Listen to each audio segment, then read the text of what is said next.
Ղևոն Դալիշյան, ռամկական երգ հայոց, Armenian Popular Songs, ժողովածու, Armenian Popular Songs, 19 հայկական ժողովրդական երգերի ժողովածու է, առաջին անգամ տպագրվել է 1852 թվականին Վենետիկում, այն մշակութային ցուլումն է, որտեղ հայերեն բնագիրը և անգլերեն թարգմանությունը ներկայացվում են միասին։ Ղևոն Դալիշյանը նպատակ ուներ ներկայացնել հայկական ժողովրդական երգերը միջազգային ընթերցողին, միաժամանակ պահպանելով հայ ինքնության ջերմությունն ու ազգային ոգին, ներկայացնելով դրանք երկու լեզվով, կողք կողքի, թե հայրենիքին կապողներին, թե օտար ընթերցողներին։ Ռամկական երգ հայոց ժողովածուից վերլուծել ենք Պանդուխտար կռունկ բանաստեղծությունը։ Այն պատմում է օտարության մեջ ապրող հայի հոգեվիճակի մասին։ Կռունկը որպես թռչող ու ազատ էակ գալիս է հայրենի հողից և կարող է լուր բերել այնտեղից։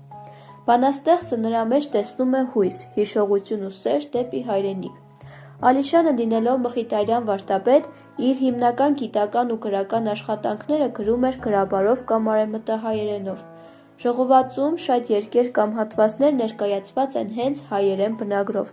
երբեմն գրաբարական շեշտով, երբեմն ավելի ժողովրդական արևմտահայ ձևով։ Իսկ անգլերեն տարբերակը բնորոշ է բիբլիական ոճի անգլերենին, որը հաղորդում է նույն զգացողությունը, ինչ գրաբարով հայերենը վեհ ու շքեղ, սուրբ և հոգևոր։ Ռամկական երգ հայոց ժողովածուի ընդանուր բնութագիրը,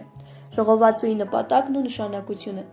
Ալիշյանը ձգտել է հավաքել ու պահպանել հայ ժողովրդի բանահյուսական գանձերը, որպես ազգային ինքնության, մշակույթի և պատմական հիշողության վկայություն։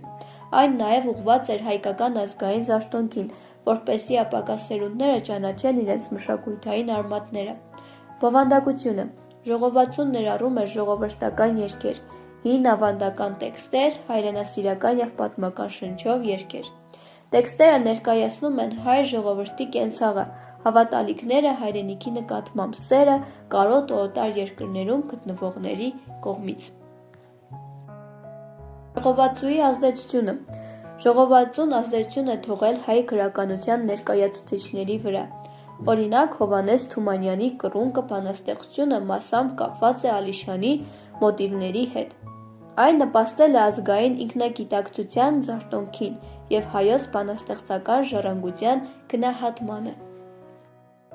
Լորդ Բայրոնն իր բանաստեղծություններում հաճախ անդրադառնում էր ազատության, հայրենասիրության, բնության և անձնական զգացմունքների թեմաներին։ Այս թեմաները ազդեցություն ունեցան 19-րդ դարի եվրոպական և գրական շարժումների վրա, որոնց հետևանքով շատ գրողներ, այդ թվում նաև Ալիշյանը, ծանոթացան նրա գաղափարներին։ Ղևոն Դալիշյանը լինելով մխիթարյան միաբանության անդամ և եվրոպական գրականությամբ հետաքրքրվող գիտնական, ընկալեց Բայրոնի ոգին, հատկապես նրա հայրենասիրական և ազատատենչ բնույթի մեջ։ Ալիշյանը այդ թեմաները իր մեջ ներառեց հայ ժողովրդական երգերի հավաքածուներում և իր հեղինակային, պոետիկ ու գիտական աշխատանքներում։ Ալիշյանի հավաքածուներն ու գաղափարներն ուղղակիորեն ազդեցին Հովհաննես Թումանյանի ստեղծագործական ոգու վրա։ Թումանյանը Ալիշյանի օրինակով ձևավորեց իր հայրենասիրական և սոցիալական թեմաներով բանաստեղծությունները, որտեղ կարոտն ու հայրենիքի հանդեպ սերը կարևոր տեղ են գրավում։ Եզրակացություն Բայրոնի ծանցում կատարեցինք Ալիշյան, Ալիշյանի ծանցում կատարեցինք Թումանյան։